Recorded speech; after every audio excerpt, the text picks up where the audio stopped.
Praise the Lord. ദൈവമക്കളെ, ദൈവം നിങ്ങളെ സമൃദ്ധിയായി അനുഗ്രഹിക്കട്ടെ. ഹല്ലേലൂയ. ദൈവം തെരഞ്ഞെടുക്കപ്പെട്ട മക്കൾ, ആ മക്കളുടെ ക്വാളിറ്റി, ആ മക്കള് ദൈവസന്നിധിയിൽ എങ്ങനെയാണെന്നുള്ളത് സത്യം പറഞ്ഞു കഴിഞ്ഞാൽ ഇതെനിക്ക് പറയാൻ വിഷമമുണ്ട്. കാരണം നമ്മളൊക്കെ ദൈവം തിരഞ്ഞെടുത്ത് കഴിഞ്ഞാലും നമ്മുടെയൊക്കെ ചിന്ത, ദൈവമേ നമ്മളൊക്കെ ഒരു മൺതരി അല്ലെ, മണ്ണിൻ്റെ ഒരു തരി, അങ്ങനെ ചിന്തിക്കാൻ പാടുള്ളൂ. അങ്ങനെ മാത്രം ചിന്തിക്കട്ടെ. ഞാനൊന്നുമല്ല എന്നുള്ള ചിന്ത ഉണ്ടാകട്ടെ. നിങ്ങളും ദൈവത്തിൻ്റെ മക്കളാണെന്നും നിങ്ങളുടെ പൗരത്വം സ്വർഗത്തിലാണെന്നുള്ള ചിന്ത. ഞങ്ങൾ ദൈവത്തിൻ്റെ മക്കളാണ്, ദൈവം ഞങ്ങളുടെ കൂടെ എടുത്ത്, എൻ്റെ ദൈവാത്മാവ് തന്നെയാണ് ഞങ്ങളോട് നയിക്കുന്നത്. എപ്പോഴും ആ ഒരു ചിന്ത മാത്രം ഉണ്ടാകുക. ഓക്കെ മക്കളെ, ദൈവം അനുഗ്രഹിക്കട്ടെ. അപ്പോൾ ഇന്ന് ശനിയാഴ്ച പരിശുദ്ധ ദൈവമാതാവിൻ്റെ മാധ്യസ്ഥം നമുക്ക് കൂടുതൽ ബഥേൽ മാതാവിൻ്റെ മാധ്യസ്ഥം നമുക്ക് യാചിക്കാം, ധ്യാനിക്കാം. നിങ്ങൾ സ്നേഹമുള്ളവരെ ഒരു കാര്യം പറഞ്ഞോട്ടെ. മാതാവിൻ്റെ കാര്യം പറഞ്ഞപ്പോൾ ഓർക്കുകയാണ്, നമ്മുടെ പുതിയ മാതാവിനെ വെച്ച ഗ്രോട്ടോ. നിങ്ങൾക്ക് അവിടെ വന്ന് എപ്പോഴെങ്കിലൊക്കെ വരാം കേട്ടോ. ഈ തിങ്കളാഴ്ച നിങ്ങൾക്ക്, അതായത് 14-ാം തീയതി, ഈ മാസം 14-ാം തീയതി അഖണ്ഡ ജപമാലയുണ്ട്. അഖണ്ഡ ജപമാല അവിടെ മാതാവിനോടൊക്കെ പ്രാർത്ഥിച്ചാൽ മാത്രം പോരാ, നമ്മൾ ആ മാതാവിനോടൊക്കെ ഒന്ന് സംസാരിച്ച് നോക്കിക്കേ.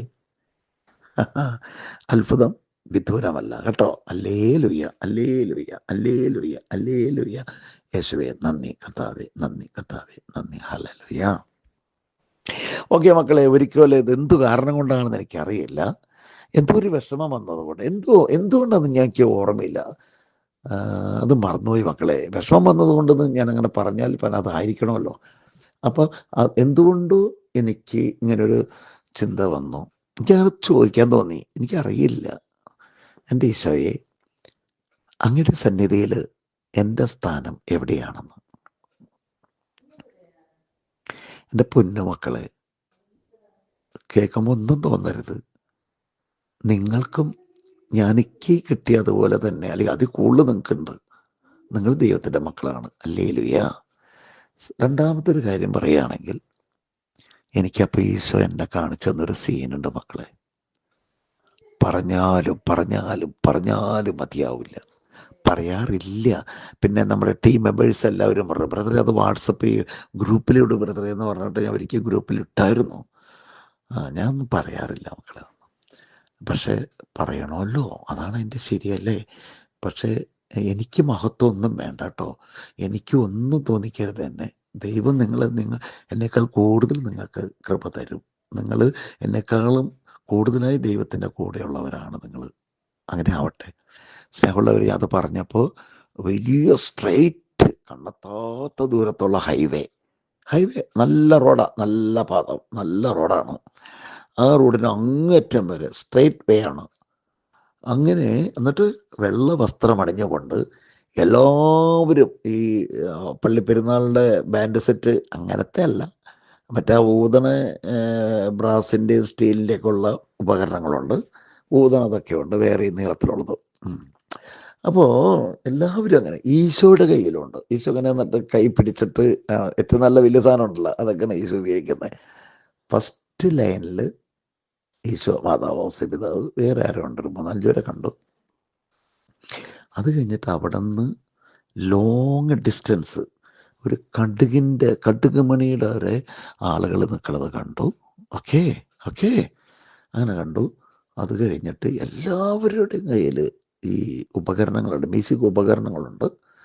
മാത്രമല്ല, എനിക്ക് ഏറ്റവും ഇഷ്ടപ്പെട്ടത് ഓരോ ലൈനിലുള്ളവരും എല്ലാവരും തന്നെ ഭയഭക്തിയോടെ, ശാന്തതയോടെ, സമാധാനത്തോടെ അവർ ആരാധിച്ച് മ്യൂസിക് പാട്ട് പാടി ഇങ്ങനെ പോവുകയാണ് മക്കളെ.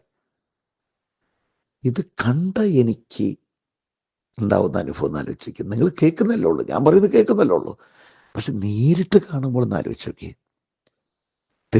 തീർന്നില്ലല്ലോ. ഇത് എത്ര അടി ഉണ്ട്? ഞാൻ ഒന്നുകൂടി നോക്കട്ടെ. എൻ്റെ ദൂരം 2 അടി പോരാ, 3 അടി എന്ന് ഞാൻ പറയാറുണ്ട്. 3-4 അടി മുൻപിൽ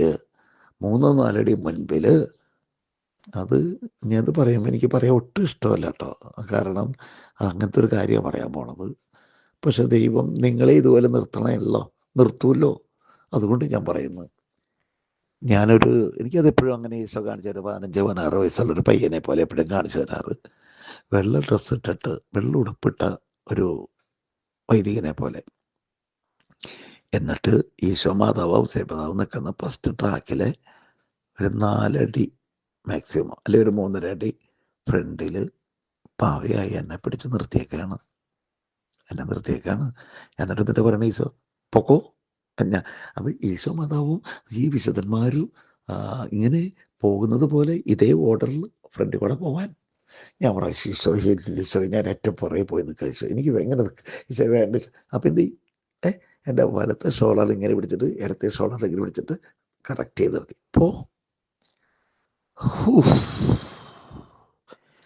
കുറേ കഴിഞ്ഞപ്പോഴും ഈശോയെ ഞാൻ ബാക്കിൽ പോയി നാളെ ഈശോയെ വീണ്ടും പിടിച്ചു നിർത്തി. എന്നെ കേൾക്കുന്ന മോനെ മോളേ, നീ പ്രാർത്ഥിക്കുന്ന ഒരു വ്യക്തിയാണെങ്കിൽ, നീ നീ നീ പ്രാർത്ഥിക്കുന്ന ഒരു വ്യക്തിയാണെങ്കിൽ, ആരാധിക്കുന്ന ഒരു വ്യക്തിയാണെങ്കിൽ, ജപമാല ചെല്ലുന്നൊരു വ്യക്തിയാണെങ്കിൽ, വിശുദ്ധ കുർബാന അറ്റൻഡ് ചെയ്യുന്ന ഒരു മോനാണെങ്കിൽ, ബൈബിൾ വായിക്കുന്ന മക്കളാണെങ്കിൽ, നീ ദൈവത്തിൻ്റെ ആണെന്ന് ബോധ്യം ഉണ്ടെങ്കിൽ, നീ മാനസാന്തരപ്പെട്ട് ക്രിസ്തുവിൻ്റെതാണെന്ന് ബോധ്യം ഉണ്ടെങ്കിൽ, ഇല്ലെങ്കിൽ ഇത് കേൾക്കുന്ന മക്കളെ, പാവങ്ങൾ ഓർത്ത് പശ്ചാത്തപിക്കുക, മാപ്പ് ചോദിക്കുക. ആദ്യ കുമ്പസാരം കഴിഞ്ഞവരാണെങ്കിൽ ഒന്ന് കുമ്പസാരിക്കുക, അല്ലാത്തവർ പാവങ്ങളോർത്ത് പശ്ചാത്തപിക്കുക, മാപ്പ് ചോദിക്കുക. എന്നിട്ട് ഈ കേൾക്കുന്ന പ്രാർത്ഥനയും ജപമാലയും ബൈബിൾ പഠനവും ദൈവാരാധനയും വിശുദ്ധ കുർബാനയിലൂടെ നിങ്ങൾ മുന്നോട്ട് നീങ്ങുക. മക്കളെ, അത് കിട്ടും ഇത് കിട്ടും എന്നല്ല ഞാൻ പറയുന്നത്. നിങ്ങൾക്ക് അത് കിട്ടും, എല്ലാം കിട്ടും. ആത്മീയമായിട്ടൊരു മനുഷ്യനെ ദൈവം ഉയർത്തുമ്പോൾ ഭൗതികമായി ദൈവം നിങ്ങളെ ഉയർത്തും. കേൾക്കുന്ന നിങ്ങൾക്ക് എത്രമാത്രം ഇത് ഉൾക്കൊണ്ടു, അല്ലെങ്കിൽ പ്രാർത്ഥിച്ച് അറിയാൻ പറ്റും. നോക്കട്ടെ, പ്രാർത്ഥിച്ചോണ്ട് ഇത് കേൾക്കുന്ന കർത്താവ്, ഇത് കേൾക്കുന്ന മക്കളെ ഒന്ന് കാണിച്ചു തരണം കർത്താവ്. എന്താണ് ഹല്ലേലൂയ. ആകാംക്ഷയോടെ കേൾക്കുന്നുണ്ട് ചിലർക്ക് എന്നുള്ള രീതിയിൽ ഉണ്ട്. ഓക്കെ, ഇത് കേൾക്കാതിരിക്കാൻ വേണ്ടി അവർ ആനയുടെ രൂപത്തിലുള്ള പിശാച് തടസ്സം, പിതാവിൻ്റെ പുത്രൻ്റെ പരിശുദ്ധാത്മാവിൻ്റെ നാമത്തിൽ ആ തടസ്സം മാറട്ടെ കർത്താവേ. എല്ലാം നിങ്ങളുടെ നിയോഗങ്ങൾ സമർപ്പിക്കുക. 5 കാര്യങ്ങൾ ദൈവം നടത്തി കൊടുക്കട്ടെ. സ്തുതിച്ച മക്കളെ, ഹല്ലേലൂയ ഹല്ലേലൂയ ഹല്ലേലൂയ ഹല്ലേലൂയ. കർത്താവേ, ബദൽ മാതാവെ പ്രാർത്ഥിക്കണേ, സകല വിശുദ്ധരെ പ്രാർത്ഥിക്കണേ, നന്മാർദ്ദ മറിയമേ സ്വസ്തി. കർത്താവ് അങ്ങയുടെ സ്ത്രീകളിൽ അങ്ങ് അനുഗ്രഹിക്കപ്പെടവളാവുന്നു, അങ്ങയുടെ തിരുത്തിമൽമായി ഈശോ അനുഗ്രഹിക്കപ്പെടവനാവുന്നു. പരിശുദ്ധ മറിയമേ തമ്പുരാന്റെ അമ്മേ, പാപികളായ ഞങ്ങൾക്ക് വേണ്ടി എപ്പോഴും മരണസമയത്തും തമ്പുരാന്റെ വയസ്സിൽ അമ്മേ, ദൈവം നിങ്ങളെ സമൃദ്ധിയായി അനുഗ്രഹിക്കട്ടെ. മക്കളെ, എനിക്ക് വേണ്ടി പ്രാർത്ഥിക്കണം കേട്ടോ. ഈ ഈ ഈ തിങ്കളാഴ്ച 14-ാം തീയതി അഖണ്ഡ ജപമാലയുണ്ട്. വരാൻ സാധിക്കുമെങ്കിൽ വരിക. നമുക്ക് ആ മാതാവിൻ്റെ ഗ്രോട്ടകളിലിരുന്ന് പ്രാർത്ഥിക്കാം, ഒപ്പം സംസാരിക്കാം. ഒരു അത്ഭുതം, ഒന്നൊന്നല്ല 2 അത്ഭുതം നടക്കും. ഈ അഖണ്ഡ ജപമാല തിങ്കളാഴ്ച വാ, ഒരു 9:15 9:30 മണിക്ക് വാ. ദൈവം നിങ്ങളെ അനുഗ്രഹിക്കട്ടെ. ആമേൻ.